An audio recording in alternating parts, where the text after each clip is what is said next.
إن الحمد لله نحمده ونستعينه ونستغفره ونعوذ بالله من شرور أنفسنا وسيئات أعمالنا من يهدي الله فلا مضل له ومن يضلل فلا هادي له وأشهد أن لا إله إلا الله وحده لا شريك له وأشهد أن محمدا عبده ورسوله أما بعد فإن أصدق الكلام كتاب الله وخير الهدي هدي محمد صلى الله عليه وآله وسلم وشر الأمور محدثاتها وكل محدثة بدعة وكل بدعة ضلالة وكل ضلالة في النار.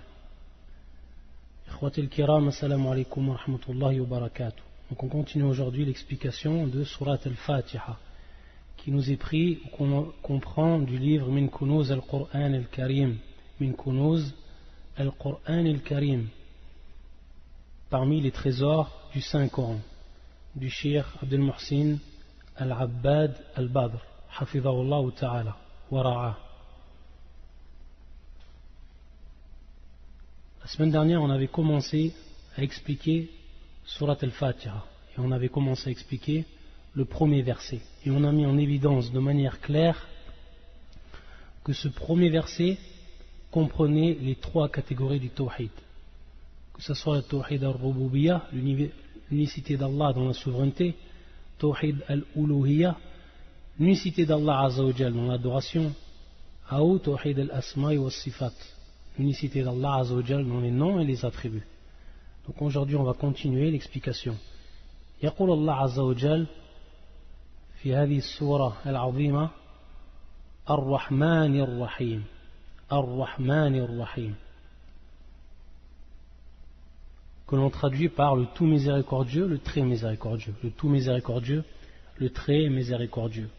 يقول الشيخ اسمان من أسماء الله يدلان على صفة من صفات الله هي الرحمة هي الرحمة. Donc il faut savoir en fait que lorsqu'on lit nous maintenant le Coran et que l'on trouve un des noms d'Allah Azza wa Jal, lorsqu'on trouve un des noms d'Allah Azza wa Jal, qu'est-ce que ce nom en fait il indique? Qu'est-ce que ce nom il indique? Il faut savoir en fait qu'un nom il indique trois choses. Un nom d'Allah subhanahu wa ta'ala il indique en fait trois choses. La première chose qu'il indique, il indique al-Dhat, c'est-à-dire il indique en fait l'entité d'Allah subhanahu wa ta'ala. Lorsqu'on trouve en fait un des noms d'Allah subhanahu wa ta'ala, il faut savoir qu'il indique dans un premier temps quoi? Al-Dhat, c'est-à-dire l'entité d'Allah subhanahu wa ta'ala. وهذا من أنواع دلالة الأسماء الحسنى, les catégories d'indication des noms, des nobles noms d'Allah subhanahu wa ta'ala. Donc la première chose, نقول أن الأسماء تدل على ذات الله مطابقة, par correspondance. C'est-à-dire que chaque nom correspond à quoi? Correspond en fait à Dhat, c'est-à-dire correspond à l'entité d'Allah subhanahu wa ta'ala. Donc lorsque je dis Ar-Rahman et Ar-Rahim, le premier nom correspond à quoi? À l'entité d'Allah. Le deuxième nom correspond à l'entité d'Allah kadhalik. Et ça c'est important à savoir. C'est important à savoir, surtout en fait pour connaître ce qu'indiquent les noms d'Allah subhanahu wa ta'ala et comprendre al-Nusus, comprendre les textes tirés du Coran et de la Sunna. Lorsqu'on dit Ar-Rahman ala al-Arsh istawa, Ar-Rahman min asma'illah azza wa jal, alaysa kadhalik, Ar-Rahman il fait partie des noms d'Allah. Et lorsqu'on dit Ar-Rahman, lorsqu'Allah subhanahu wa ta'ala dans son livre dit Ar-Rahman ala al-Arsh istawa, c'est-à-dire le tout miséricordieux s'est établi sur son trône, qu'est-ce que ça veut dire? Ça veut dire Annahu istawa bidhatihi. Comment ça? Pourquoi? Parce que le premier nom qui est utilisé, ou le nom d'Allah qui est utilisé ici, Ar-Rahman. Ar-Rahman min asma'illah, ça fait partie des noms d'Allah. Et qu'est-ce que ça indique, les noms? Un nom, dans un premier temps, ça indique l'entité d'Allah. Lorsqu'on dit Ar-Rahman wa ala al-Arsh istawa, Anna Allah istawa bidhatihi. C'est-à-dire qu'Allah Azza wa Jal s'est établi sur son trône de par son entité. De par son entité. Donc ça c'est le bénéfice de connaître les catégories d'indication des noms. حينما يقول النبي صلى الله عليه وسلم ينزل ربنا قال ربنا والرب من أسماء الله, c'est-à-dire le Seigneur fait partie, le Seigneur qui est la traduction du nom Ar-Rabb, il fait partie en fait des noms d'Allah. حينما يقول النبي صلى الله عليه وسلم ينزل ربنا, c'est-à-dire notre Seigneur descend. Qu'est-ce que ça veut dire? Ça veut dire Rabbuna yani yanzilu bidhati, c'est-à-dire qu'il descend de par son entité. Pourquoi? Parce que son nom, dans un premier temps, il indique quoi? Un des noms d'Allah, et tous les noms d'Allah, ils indiquent dans un premier temps l'entité d'Allah subhanahu wa ta'ala. Donc ça c'est le premier point à savoir. Donc lorsque Allah Azza wa Jalla yaqul fi surat al-Fatiha Ar-Rahman et Ar-Rahim, on sait que ça indique, ces deux noms vont indiquer dans un premier temps l'entité d'Allah par correspondance, mutabaqatan, par correspondance. Ensuite la deuxième chose qu'il indique, le nom, et c'est ce que nous indique en fait le shirk, c'est ce qui nous met en évidence le shirk, yadullan yaqul ala sifatin min sifatillah hiya ar-rahma, c'est-à-dire que la deuxième catégorie d'indication c'est quoi? C'est que le nom il indique l'attribut, c'est que le nom il indique l'attribut, chaque nom va indiquer un attribut, ça c'est automatique, et non l'inverse bien sûr, et non l'inverse. Ala kulli hal, chaque nom indique un attribut. Ici on a quoi comme nom? Ar-Rahman, Ar-Rahim, qu'on traduit par le tout miséricordieux, le très miséricordieux. Donc il est le miséricordieux subhanahu wa ta'ala. Donc ça indique quoi? Ça indique, ça c'est la deuxième catégorie, ça va indiquer en fait as-sifatul mushtaqqa, c'est-à-dire le nom qui est extrait directement, ou l'attribut qui est extrait directement de ce nom, et qui est quoi? Ici qui est la miséricorde. La miséricorde qui est l'attribut bien sûr du miséricordieux. Si on aurait dit Al-Alim, on aurait dit le savant, alors ça aurait été la science. Si on aurait dit Al-Qadir, alors ça aurait été Al-Qudra, c'est-à-dire on aurait dit le tout puissant ou le tout capable, alors on aurait dit la capacité ou la puissance, etc. Donc ça c'est ce que nous informe le shir, rahmatullah alayh, c'est que ça indique en fait la miséricorde. Ça c'est la deuxième catégorie. Et à titre de complément, il y a une troisième catégorie, c'est-à-dire que le nom également va indiquer d'autres attributs mais qui ne sont pas extraits de manière directe de ce même nom. Quand on prend le cas par exemple ici Ar-Rahman, qu'est-ce qu'il va indiquer ce nom? Il va indiquer également un autre sifa. Quel est ce sifa? C'est Al-Haya, c'est-à-dire la vie. Automatiquement si Allah Azza wa Jalla il est miséricordieux, il est tout miséricordieux, il est très miséricordieux, automatiquement avant cela il a l'attribut de la vie. Automatiquement c'est quelque chose que l'on déduit par implication, etc. C'est-à-dire qu'on peut en fait déduire par implication d'autres attributs que l'on va en fait comprendre suivant la signification de ce nom même. Taïb. Donc ici, nous ce qui nous intéresse, et d'après ce que nous dit le shir, c'est qu'il indique en fait un attribut. C'est-à-dire ces deux noms vont indiquer un attribut. Pourquoi? Parce qu'Ar-Rahman, Ar-Rahim, ils vont en fait avoir la même source, et qui est ici l'attribut Ar-Rahma, qui est la miséricorde. Taïb. Et ça, bien sûr, c'est par inclusion. C'est-à-dire lorsqu'on dit par inclusion, tadammunan, par inclusion, ça veut dire tout simplement que ce nom-là, il inclut un attribut. Que ce nom-là, il inclut directement un attribut, et l'attribut qu'il inclut, c'est quoi? C'est la miséricorde. Et ça, c'est quelque chose qu'il faut bien connaître et bien comprendre au niveau du tawhid al-asma wa sifat, au niveau de l'unicité d'Allah dans ses noms et ses attributs.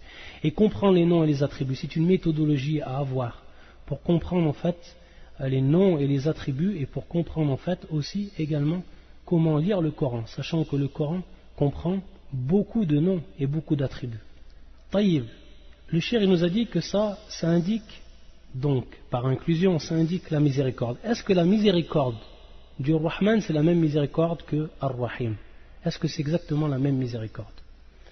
En fait, les savants par rapport à ça, lorsqu'ils expliquent et lorsqu'ils détaillent, ils disent que Rahmatur Rahman mukhtalifa an Rahmatir Rahim. C'est pour ça qu'à partir de là, ils vont donner en fait des indications et des significations. Donc ils nous disent tout simplement que la miséricorde du Rahman, c'est pas la même miséricorde que Ar-Rahim, même si elle revient à la miséricorde de façon générale. فيقولون أن الرحمن هي الرحمة الواسعة, c'est-à-dire la grande miséricorde, la vaste miséricorde. La miséricorde du nom Ar-Rahman, c'est la vaste miséricorde. Cette miséricorde-là qui va atteindre le musulman comme il va atteindre, ou comme elle va, c'est-à-dire la miséricorde, comme elle va atteindre le musulman, elle va atteindre également le mécréant dans cette dunya. Le mécréant dans cette dunya.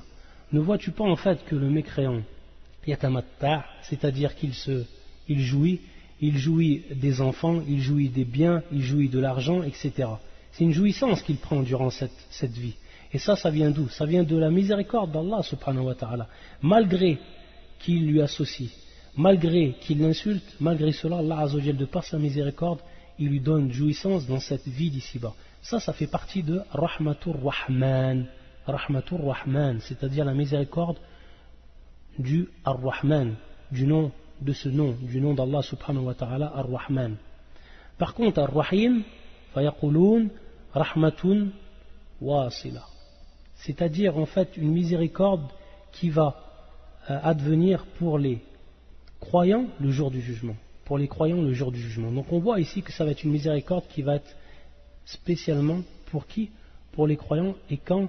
Le jour du jugement. Pourquoi? Parce que ce jour-là, bien sûr, le croyant il aura besoin de la miséricorde d'Allah subhanahu wa ta'ala. Et ça fait partie de min al-adl, ça fait partie en fait de la justice.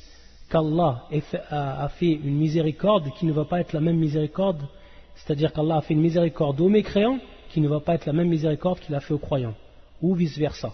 Automatiquement, la miséricorde qui va être faite aux croyants ne va pas être la même que celle qui est faite aux mécréants. Ça fait partie de la justice d'Allah subhanahu wa ta'ala.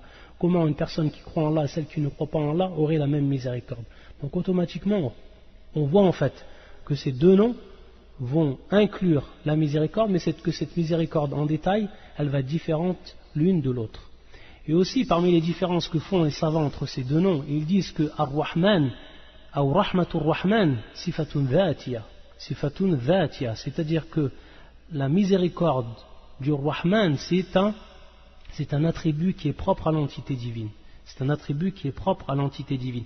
C'est-à-dire qu'Allah Azza wa Jal, de manière continuelle, il est qualifié par la miséricorde, par cette miséricorde. Il est qualifié par ce nom Ar-Rahman, de façon continuelle, c'est-à-dire qu'il est qualifié par cette miséricorde qui est de manière continuelle. Par contre, Rahmatur Rahim, sifatun fi'liya, c'est-à-dire que c'est un attribut qui est en fait propre à l'acte divin, c'est-à-dire un attribut qui va venir ou qui va être subordonné à la volonté d'Allah subhanahu wa ta'ala. Quand il veut faire miséricorde, Allah lui fait miséricorde, et quand il ne voudra pas faire miséricorde, il ne fera pas miséricorde. Et c'est là qu'on comprend en fait que cette miséricorde-là, elle va être le jour du jugement, donc elle va être dans un temps précis, et elle va être pour des gens spéciaux, c'est-à-dire les croyants. Donc on comprend par rapport à ici que Rahmatur Rahim sifatun fi'liya wa Rahmatur Rahman sifatun dhatiya. Hada min al-furuq. Et c'est pour ça qu'Allah Azza wa Jal يقول في كتابه الرحمن على العرش استوى. والرحمن, c'est le seul nom en dehors du nom propre d'Allah qui est Allah, c'est le seul nom qui commence ou par lequel débute un verset. Et aussi comme fi surat al-Rahman, c'est le seul nom Ar-Rahman par lequel Allah Azza wa Jal débute un verset. Ar-Rahmanu ala al-arsh istawa. Fadalla ala annahu sifatun ou anna rahmatur Rahman sifatun dhatiya. Que c'est un nom, que c'est en fait un attribut, la miséricorde du Rahman, c'est un attribut qui est propre à l'entité divine. Par contre, يقول الله عز وجل في اسم الرحيم وكان بالمؤمنين رحيما وكان بالمؤمنين رحيما, c'est-à-dire il est envers les croyants Rahim. Allah Azza wa Jal est envers les croyants Rahim. Donc on voit en fait que cette miséricorde en fait va être pour les croyants. Et comme on l'a dit, comme on dit beaucoup de savants, le jour du jugement. Non. Ensuite le cheikh va nous donner encore une autre différence entre ces deux noms. Et il nous dit, qu'est-ce qu'il nous dit le cheikh? والرحمن من الأسماء التي لا تطلق إلا على الله والرحيم جاء في القرآن إطلاقه على غيره. قال الله عز وجل في نبيه محمد صلى الله عليه وآله وسلم لقد جاءكم رسول من أنفسكم عزيز عليه ما عنتم حريص عليكم بالمؤمنين رؤوف رحيم. Donc on voit ici que dans un premier temps le cheikh nous dit que Ar-Rahman, ce nom-là, il est spécial pour Allah, qu'on n'a pas le droit de qualifier une personne par ce nom, de dire cette Fulan Rahman, la yumkin, c'est interdit, ce n'est pas possible. Alors que Ar-Rahim, le terme Ar-Rahim ou le nom Rahim, il est possible de dire qu'une personne et Rahim, c'est-à-dire miséricordieux. Donc c'est une différence qu'il y a à faire entre ces deux noms. Et le shir, il est venu par un verset qui nous a cité, par le verset qui nous a cité. Et c'est le verset 128 et qui se trouve sur Surat At-Tawbah, qui est un dalil pour dire en fait que ce nom est utilisé dans le cas d'un être humain. Et ici en l'occurrence le prophète sallallahu alayhi wa sallam. Donc le sens de la traduction de ce verset, certes un messager pris parmi vous est venu à vous, auquel pèsent lourd les difficultés que vous subissez, qui est plein de sollicitude pour vous, qui est compatissant et miséricordieux envers les croyants. Et miséricordieux envers les croyants. Bil mu'minina ra'ufur rahim. Ça, c'est les attributs qu'a donné à son prophète. Allah subhanahu wa ta'ala, qu'a donné Allah à son prophète. Donc voilà pour ce qui est le verset Ar-Rahman Ar-Rahim. Et bien entendu, on s'aperçoit encore une autre fois qu'ici, Ithbat Tawhid al-Asma wa Sifat. C'est-à-dire que dans ce verset, il y a en fait quoi? Il y a en fait l'attestation de l'unicité d'Allah Azza wa Jalla dans ses noms et ses attributs. Ensuite, يقول الله سبحانه وتعالى مالك يوم الدين مالك يوم الدين. يقول الشيخ يدل على توحيد الربوبية والله سبحانه وتعالى رب كل شيء ومليكه له ملك السماوات والأرض وما بينهما ومالك الدنيا والآخرة. C'est-à-dire ici qu'Allah Azza wa Jalla nous dit maître du jour de la rétribution, c'est-à-dire مالك يوم الدين. Donc en fait le jour de la rétribution va être ici annexé au maître, c'est-à-dire qu'il est ce jour-là le maître, Allah subhanahu wa ta'ala. Est-ce qu'il est le maître aussi fi dunya? Tab'an. Allah Azza wa Jalla, il est le maître dans cette dunya, c'est à lui qu'appartient en fait la royauté, que ce soit dans cette dunya ou dans fil akhirah. Simplement pourquoi en fait Allah subhanahu wa ta'ala a spécifié ce jour-là en disant qu'il est le maître. يعني قال مالك يوم الدين. Il n'a pas dit مالك يوم الدين والدنيا. قال مالك يوم الدين.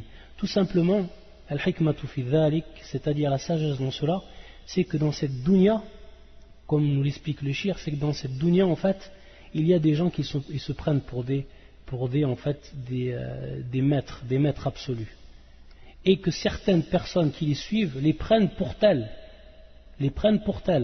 Et ça c'est du zulm, ça c'est de l'injustice. Par contre ça existe durant cette vie, durant cette dunya. Alors que dans l'au-delà, Yawm ad-Din, le jour de la résurrection, ça n'existera pas, impossible.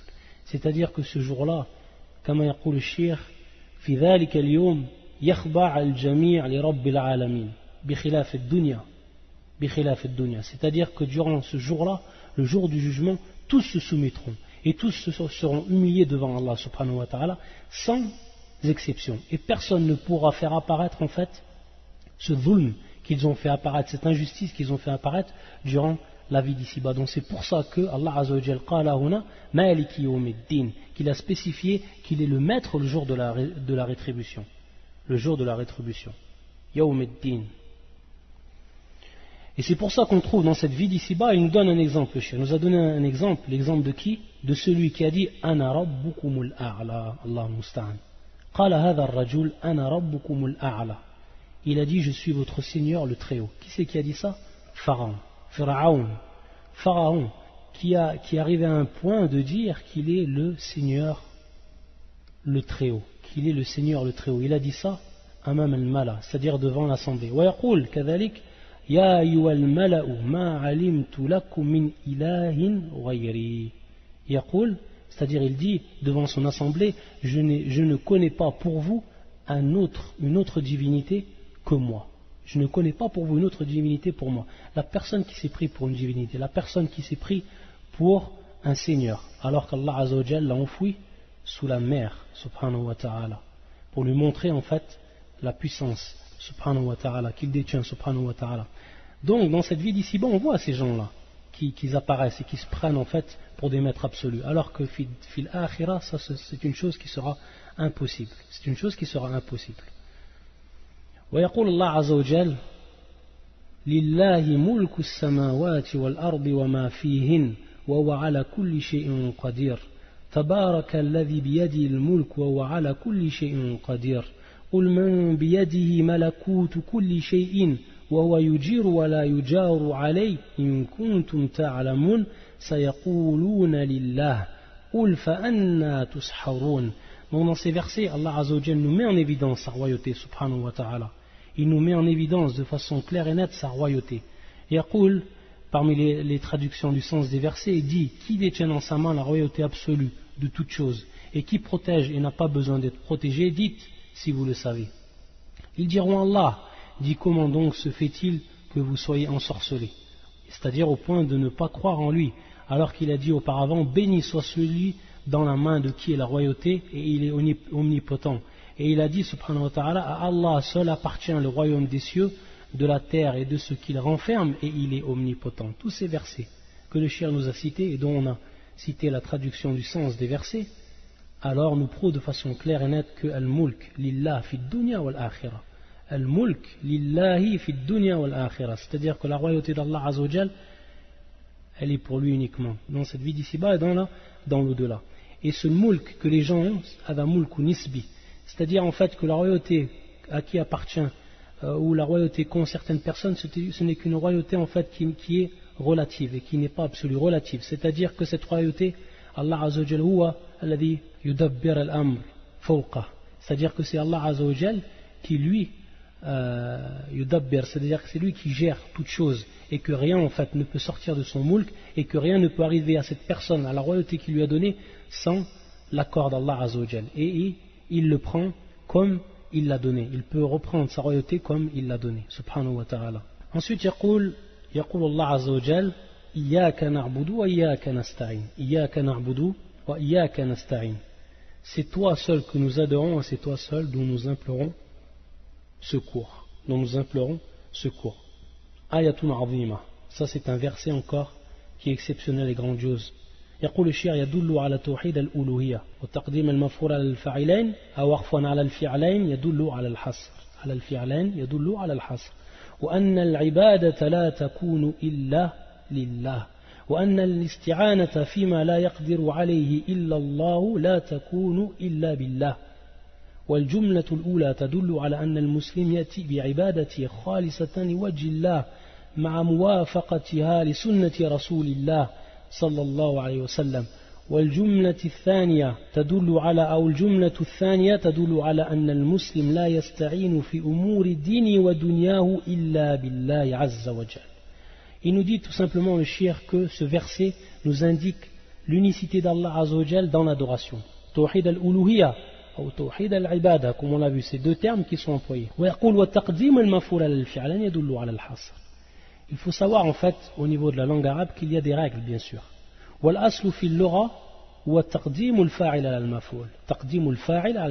C'est-à-dire que le sujet va toujours va précéder en fait le complément. Ça c'est une règle qui est générale, mais il se peut en fait que le complément vienne en fait avant le sujet, ou ce qui prend la place du sujet.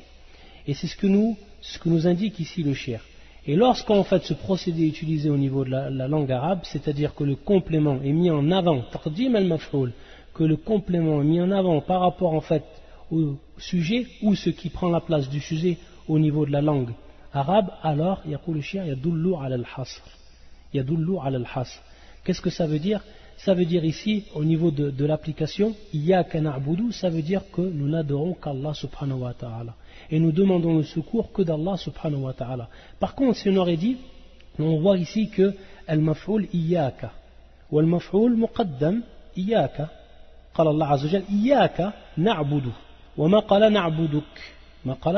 C'est-à-dire, il n'a pas dit nous t'adorons.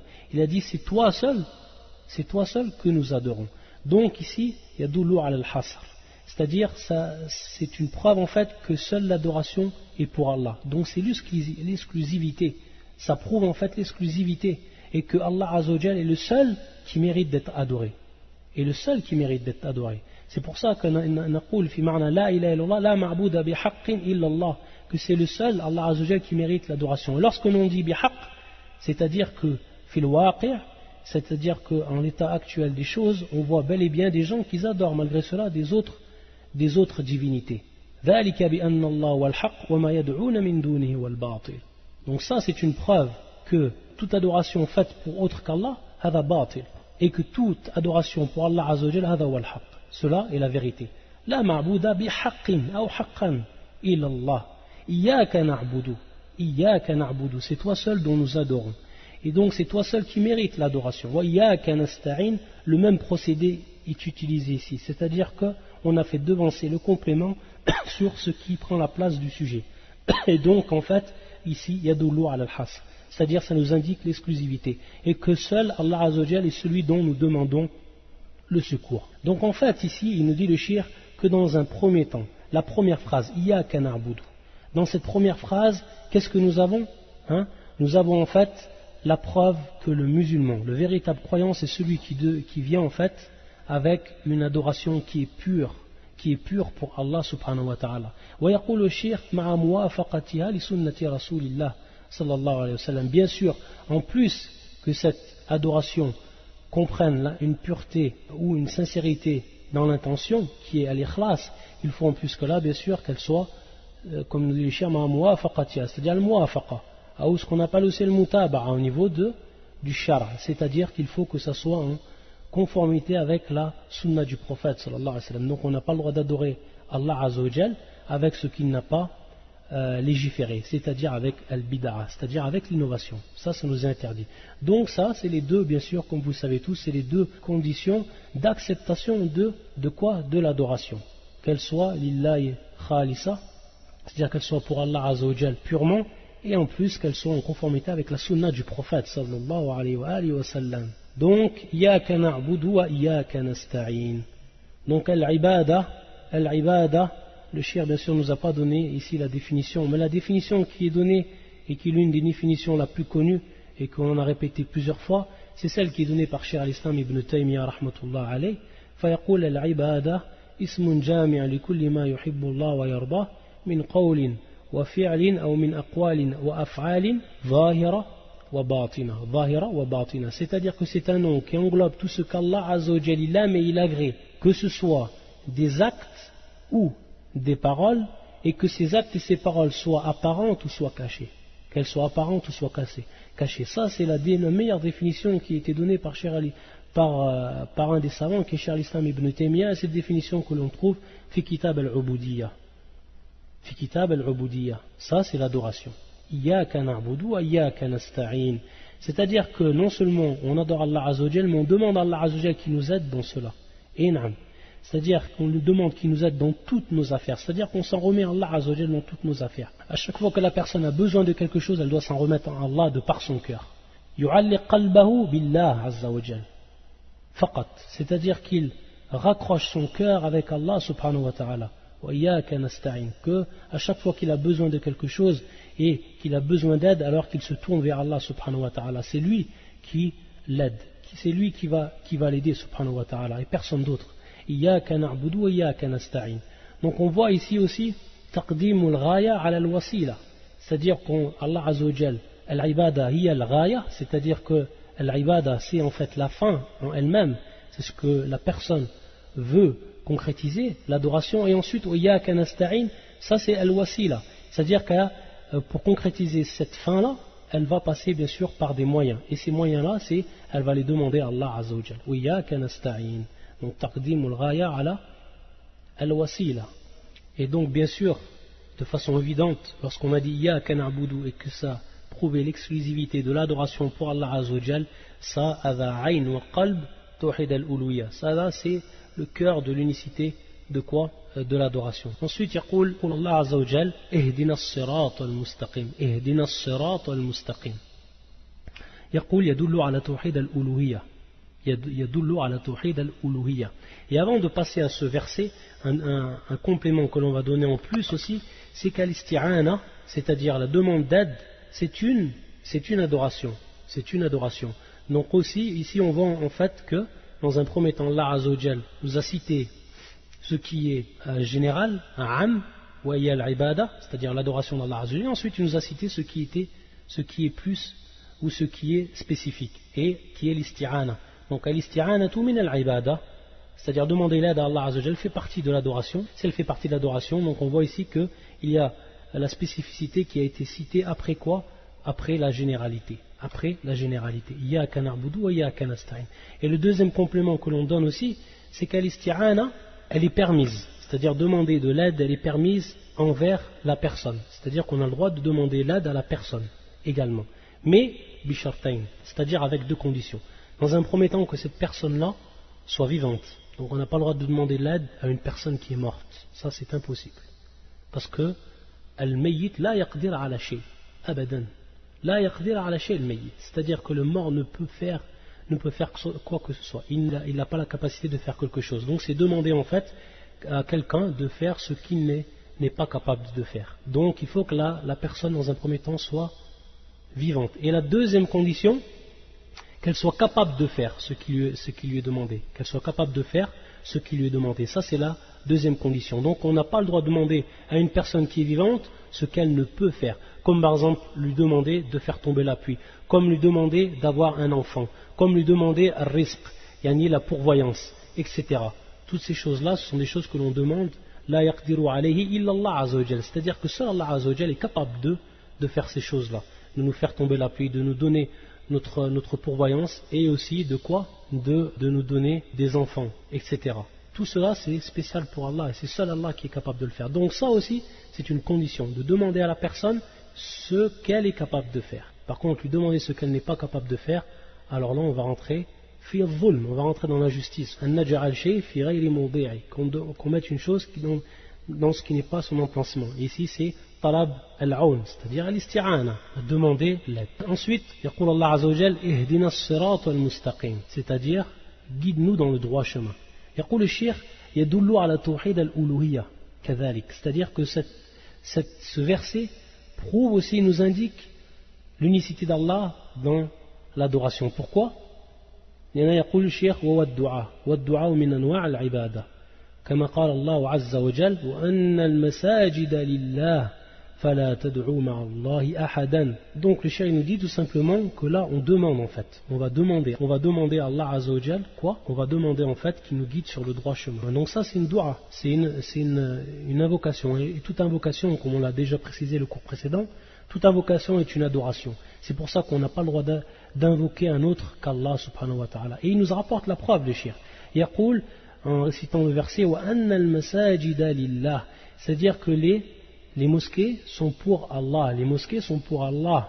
Fala tad'u ma'allahi ahadan. Fala tad'u ma'allahi ahadan.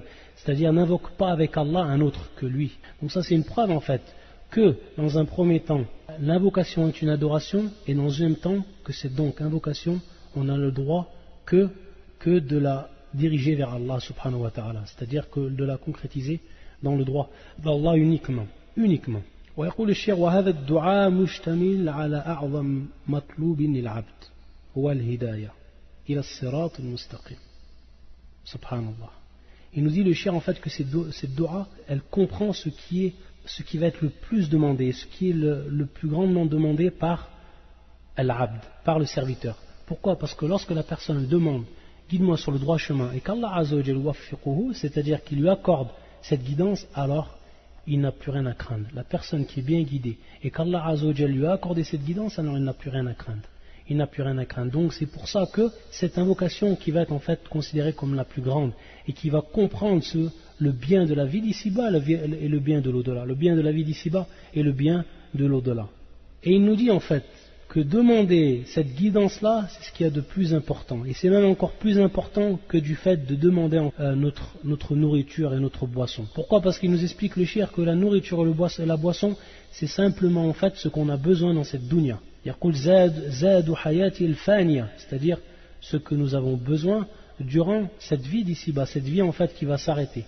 Alors qu'al-hidayatu ila as-sirat al-mustaqim zadu hayati al-baqiya ad-da'ima, c'est-à-dire que cette guidance que l'on demande à Allah subhanahu wa ta'ala, c'est celle en fait que l'on va avoir dans la vie qui sera une vie éternelle, baqiya, une vie qui va rester et qui sera éternelle. Et il nous dit, le shireso, c'est aussi important de le comprendre lorsqu'on cite à chaque fois dans notre prière cette dua, قل ويشتمل هذا الدعاء على الطلب الثبات على الهداية الحاصلة وعلى الطلب المزيد من الهداية.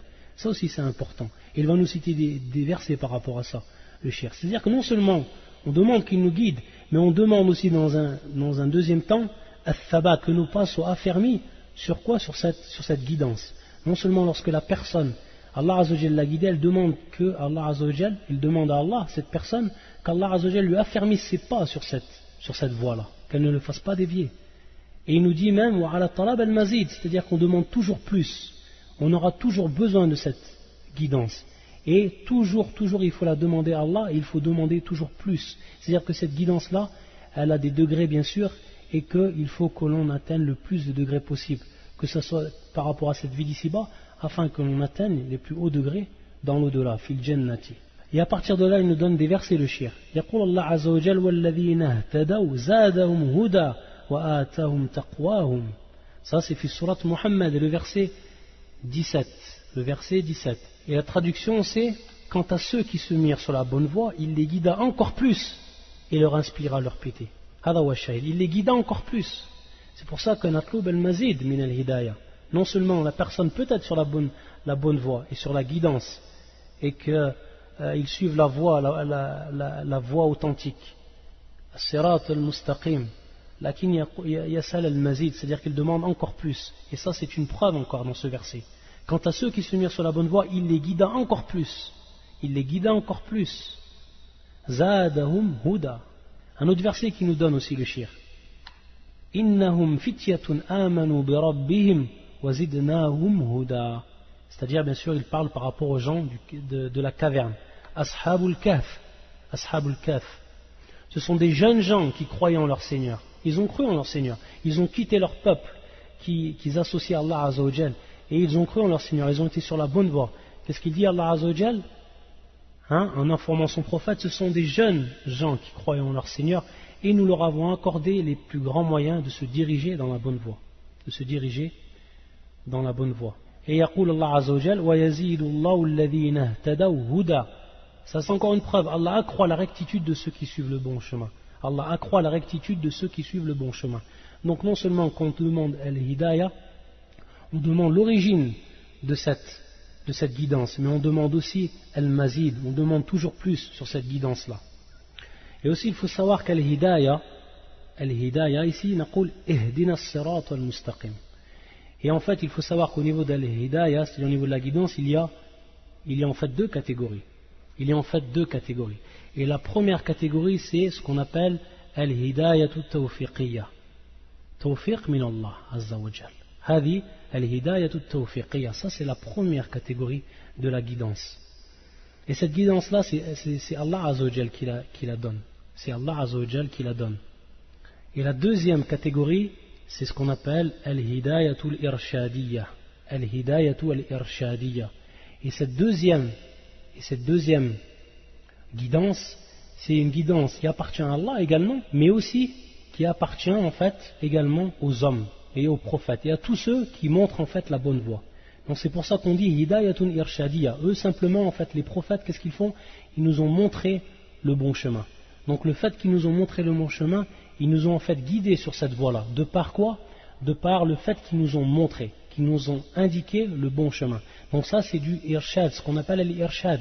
Et ça c'est aussi une forme et une catégorie de la guidance. Par contre, al-hidayatu tawfiqiyya hada biyadillahi azza wa jal. C'est-à-dire que la guidance qu'Allah azza wa jal octroie à la personne, alors celle-là, elle appartient uniquement à Allah azza wa jal. Et seul Allah azza wa jal, il est capable et il a le pouvoir de guider ses serviteurs, contrairement à l'homme, qu'il que soit, même que ce soit le prophète. Innaka la tahdi man ahbabta walakin Allah yahdi man yasha. Il le dit ça, Allah le dit à son prophète. Tu ne guides pas celui dont tu aimes, mais Allah guide qui il veut.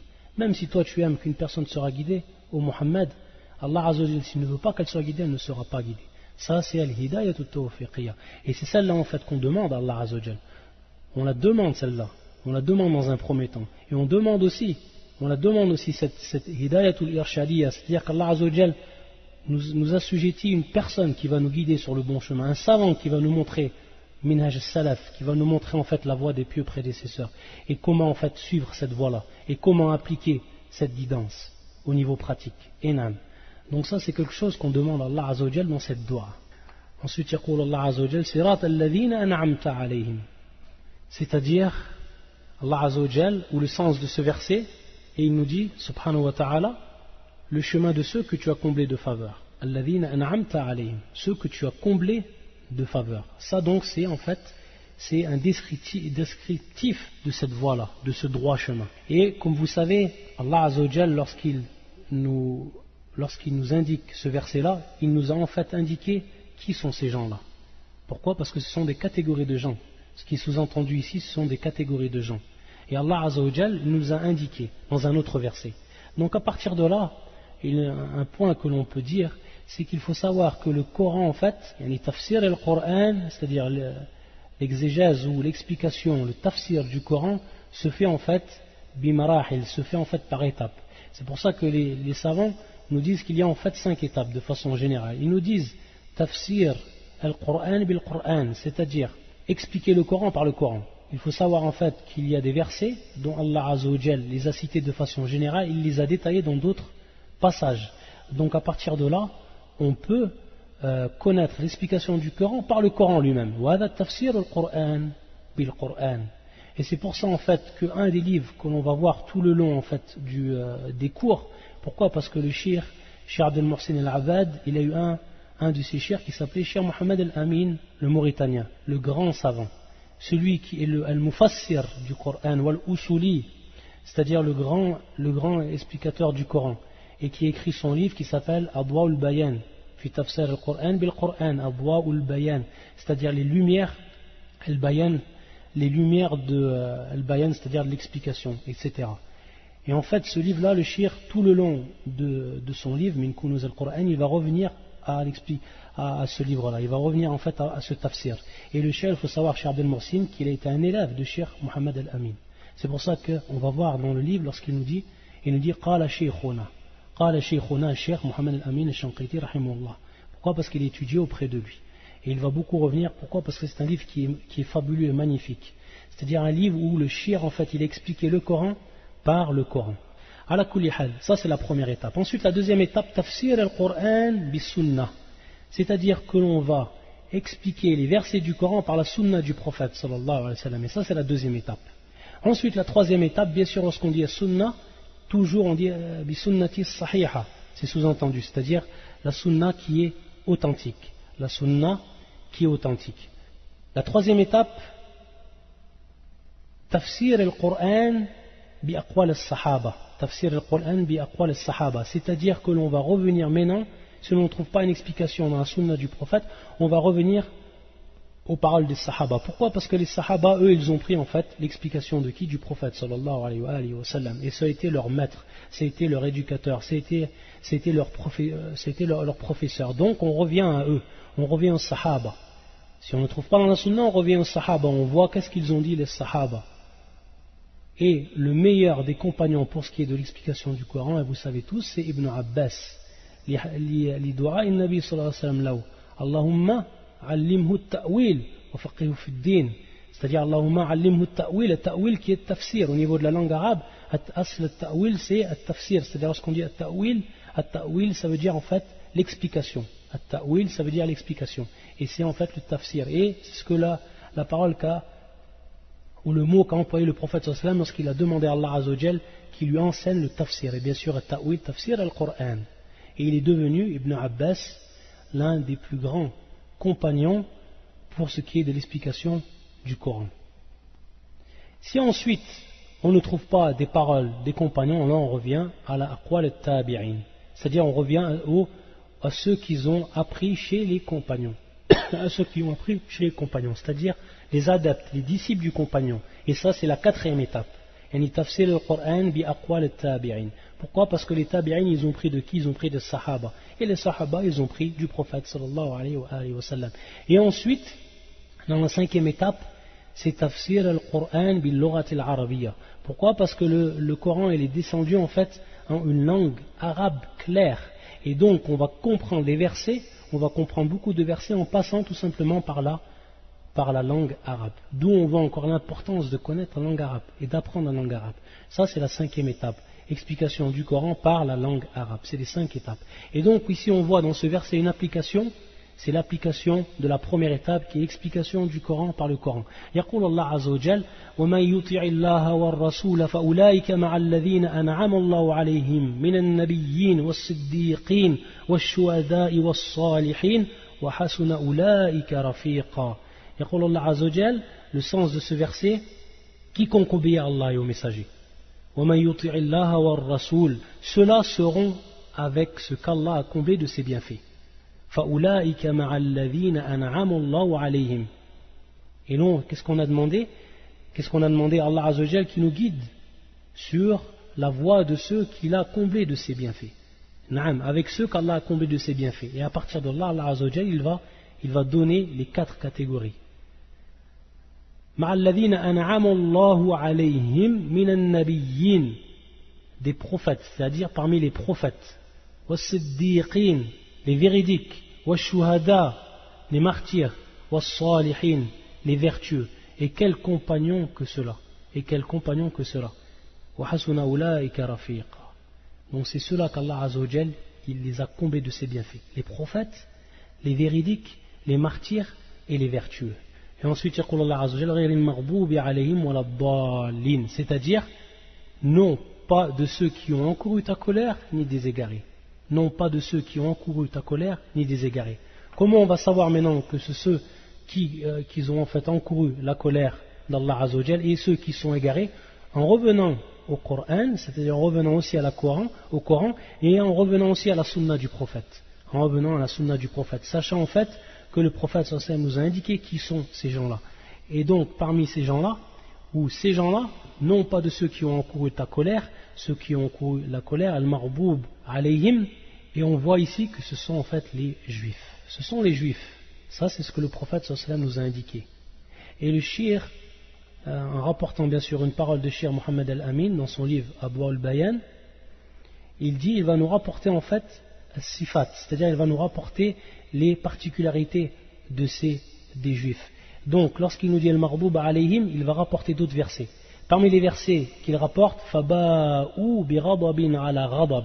Et ça, ce verset est descendu sur les juifs, sur Bani Israël. Faba'u bi ghadabin ala ghadab. Donc on voit que le ghadab, la colère, c'est en fait un attribut qui toujours colle en fait à qui? Aux juifs. Ils ont donc acquis colère sur colère. Ils ont donc acquis colère sur colère. ويقول الله عز وجل قل هل أنبئكم بشر من ذلك مثوبة عند الله من لعنه الله وغضب عليه من لعنه الله وغضب عليهم. C'est-à-dire, dans ce verset, dit, puis-je vous informer de ce qu'il y a de pire en fait de rétribution auprès d'Allah, celui qu'Allah a maudit, celui qui a encouru sa colère. Et ce verset, il est descendu aussi sur les juifs. Celui dont Allah a maudit, celui qui a encouru sa colère. C'est pour ça qu'ensuite, à la fin du verset, ceux dont il a fait des singes, des porcs, et de même celui qui a adoré, on voit en fait que c'est les juifs qui ont été transformés en singes et qui ont été transformés aussi en porcs. Donc c'est bien en fait le verset qui est descendu sur le juif. Et le terme qui est employé, وَغَضِبَ عَلَيْهِ, c'est-à-dire qu'Allah Azza wa Jal s'est mis en colère contre lui. ويقول الله عز وجل إن الذين اتخذوا العجل سينالهم غضب. إن الذين اتخذوا العجل, ceux qui ont pris en fait, comme vous savez, le veau d'or pour adoration. Et ça, c'est les juifs, Bani Israël. سينالهم غضب, c'est-à-dire qu'ils vont recevoir la colère d'Allah Azza wa Jal, la colère d'Allah subhanahu wa ta'ala.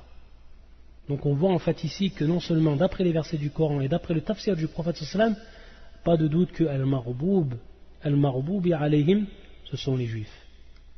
Et le hadith, il est rapporté par l'imam al-Tirmidhi, et c'est un hadith qui est aussi authentifié par l'imam al-Albani fi silsilat al-sahiha. Le hadith, c'est le numéro 3263, ça c'est fi silsilat al-sahiha, le Cheikh al-Albani rahmatullah alayhi.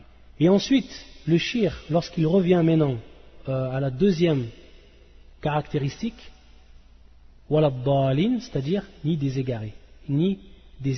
Et les égarés ici, ce sont en fait les chrétiens. An-Nasara.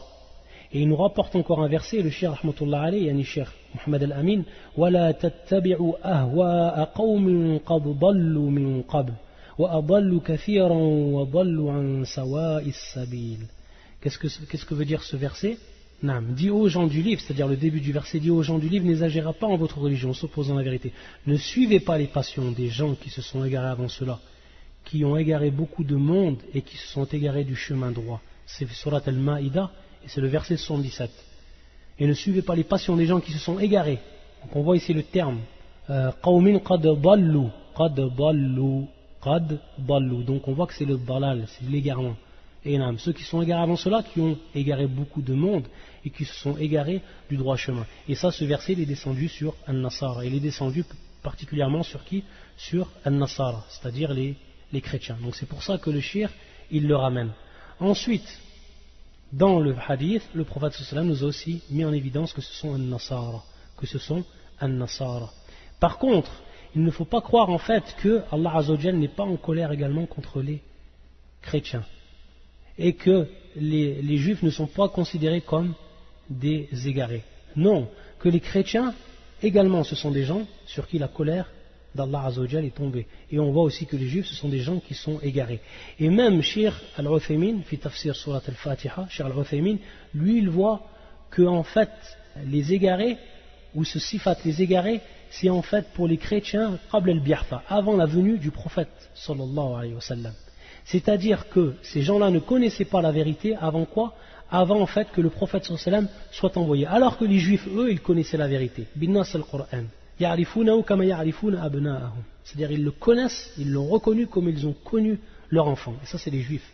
Alors que les chrétiens, eux, ils étaient égarés et n'ont pas suivi en fait la voie. Par contre, après, le Cheikh Al-Uthaymin dit, après que la venue du prophète sallallahu alayhi wa sallam, est-ce qu'on peut dire qu'ils sont égarés et qu'ils sont égarés par ignorance? Là. Et c'est pour ça encore que le pape, il y a quelque temps, il a parlé sur l'islam. Lorsqu'il a parlé sur l'islam, il ne connaissait pas l'islam. Lorsqu'il a rapporté en fait sa thèse d'un soi-disant intellectuel chrétien, il ne connaissait pas l'islam. Il connaissait très bien l'islam. Ces gens-là connaissent l'islam, les chrétiens d'aujourd'hui. Ce sont des gens qui connaissent la vérité. Ya'rifun al-haq, comme al-yahoud, comme les juifs. Par contre, donc, ils méritent que l'on dise que ce sont des gens sur qui la colère d'Allah Azza wa Jal est tombée. Al-Maghboubi alayhim. Al-Maghboubi alayhim. Ça, c'est une précision que nous donne Cheikh Al-Uthaymin, rahmatullah alayhi. Tayyib. Et le Cheikh, en fait, il va nous rapporter aussi un athar d'un des grands savants de l'islam, qui s'appelle Sufyan ibn Uyayna. Sufyan ibn Uyayna, muhaddith al-Hijaz, qui est mort en l'an 198 à la Mecque. Et qui était un des grands, très grands muhaddith. Sufyan ibn Uyayna, rahimahullah. يقول سفيان, et c'est ce que nous rapporte le Cheikh, من فسد من علمائنا كان فيه شبه من اليهود. من فسد من علمائنا كان فيه شبه من اليهود. ومن فسد من عبادنا كان فيه شبه من النصارى. C'est-à-dire que Sufyan ibn Uyayna, en ayant compris en fait le verset et en ayant compris en fait les sifat, les attributs de ces gens-là, c'est-à-dire des chrétiens et des juifs, qu'est-ce qu'il nous dit? Il nous dit ceux qui ont dévié parmi nos savants, ceux qui ont dévié par rapport à nos savants, et il dit bien le terme ici, les savants, c'est-à-dire il y a en fait une ressemblance, ils ont une ressemblance avec les juifs. Pourquoi? Parce qu'ils ont connu la vérité et ils ne ont pas travaillé avec la vérité. C'est-à-dire que maintenant on voit des savants qui connaissent le haqq, ils connaissent la vérité et ils ne suivent pas la vérité. Ce sont ces gens-là sur qui il dit Sufyan ibn Uyayna qu'ils ressemblent aux juifs dans leurs caractéristiques. Ils ont connu la vérité et ils ne l'ont pas suivi. Ensuite, c'est-à-dire ceux qui ont dévié parmi nos adorateurs. Donc on voit maintenant le terme qui est employé min ubbadina, qui sont les adorateurs. Min ubbadina kana fi shibhun min an-nasara. C'est-à-dire il y a en eux une ressemblance avec qui? Avec les chrétiens. Pourquoi? Parce qu'al-ubbad min hadhi al-umma, c'est-à-dire les adorateurs ou de cette lorsqu'on dit al-ubbad, c'est plus qu'adorateurs en fait, c'est les ascètes, hein, ce qu'on dit comme les ascètes, les grands adorateurs, ceux qui font beaucoup d'adoration, yaqulu man fasada, c'est-à-dire ceux qui ont bien sûr dévié parmi al-ubbad et min ubbadina, alors ils ont une ressemblance avec les chrétiens. Pourquoi? Parce qu'ils ont adoré Allah Azza wa Jal avec jahl, bi jahl, c'est-à-dire avec quoi? Avec ignorance. Ils ont adoré Allah Azza wa Jal avec ignorance. Donc par rapport à ça, ils ont ressemblé sous certains points aux chrétiens. Ceux qui ont adoré Allah sans en fait guidance. C'est qu'ils ont adoré Allah Azza wa Jal sans la vérité. Et ce sont des gens aussi qui sont égarés. Et ça c'est pareil en fait pour min ubbadina. Et lorsqu'on dit le ubbad, bien sûr il rentre aussi également soufis, c'est-à-dire les soufis, ceux qui ont adoré Allah Azza wa Jal par des voies qui ne sont pas de la voie prophétique, Ils sont donc ceux qui ont dévié par rapport à cela, alors ils ont aussi une ressemblance avec qui? Avec les chrétiens. Ils ont une ressemblance avec les chrétiens. Et par rapport à ça, il faut comprendre que en fait la détérioration de la religion advient en fait de deux sources principales. La première source c'est en fait l'innovation et ce qu'on appelle aussi l'innovation et aussi l'ambiguïté. C'est-à-dire al-bid'a ou al-bid'a wa al-shubuhat. Al-bid'a wa al-shubuhat. Et ça c'est une des grandes maladies du cœur. Ça c'est des grandes maladies du cœur. Al-bid'a wa al-shubuhat. C'est-à-dire les innovations et les ambiguïtés. Les innovations et les ambiguïtés. Et en fait elles vont mettre place, ces innovations et ces ambiguïtés, elles vont mettre place à une croyance qui va être fausse. Une croyance qui va être fausse. Par rapport à ça, on voit en fait qu'il y a une ressemblance à Nasara, wa min al-Nasara, c'est-à-dire avec les chrétiens. L'innovation, wa shubuhat, des gens qui sont remplis d'ambiguïté et qui ne connaissent pas la voie prophétique comme elle est, et qui sont tombés bien sûr dans l'innovation. Ça en fait c'est une des causes de la détérioration de la religion. Et la deuxième cause, c'est ici l'acte qui va être en fait contraire à la croyance authentique, même si la personne a une croyance qui est authentique, mais la perversité, c'est-à-dire al-fisqu fil amal, la perversité dans l'action, la passion, le fait de suivre la passion, ça va le faire dévier. Wa huna fi shibhun min al-yahud. Et c'est pour ça que Sufyan ibn Uyayna qala man fasada min ulama'ina. Et c'est ce que l'on voit en fait chez des savants. Des savants qui en fait, certains que l'on qualifie comme mufti al-fussaq, c'est-à-dire ceux qui donnent des fatwas aux pervers. Et donc on voit que ces gens-là, ils ont connu la vérité, mais ils ne l'ont pas appliquée. Pourquoi? De par leur perversité, de par leur perversité dans l'action, et par le fait qu'ils ont suivi la passion, ils ont délaissé al-haq. Et par rapport à ça, ils ont su, et ils n'ont pas suivi. Donc, min huna, une ressemblance avec qui? Avec les Yahoud. Shibhun min al-Yahoud, comme qala Sufyan ibn Uyayna. Taïb, on va s'arrêter pour aujourd'hui, pour le cours, parce que ça fait 1 heure maintenant, et on continuera, Inch'Allah, il reste très peu, il vous reste simplement certaines en fait, fawaïd, certains bénéfices à donner encore par rapport à Surat al-Fatiha, et on commencera fi Surat al-Baqarah. La semaine prochaine, on continuera en fait, après avoir fini les derniers points, il y a certains points qu'on doit finir par rapport à ce que nous a dit le Cheikh dans son livre, Min Kunuz al-Qur'an al-Karim, et ensuite on commencera Surat al-Baqarah. Et bien sûr, comme je vous ai dit, le Cheikh il prend en fait certains versets de Surat al-Baqarah, des versets où il a trouvé en fait des trésors de par l'explication, et il va nous en faire part le Cheikh. Exactement, il y a en fait 22 passages, c'est-à-dire qu'on va étudier 22 passages de Surat al-Baqarah. Subhanakallahumma bihamdika ashhadu an la ilaha illa anta astaghfiruka wa atubu ilayk.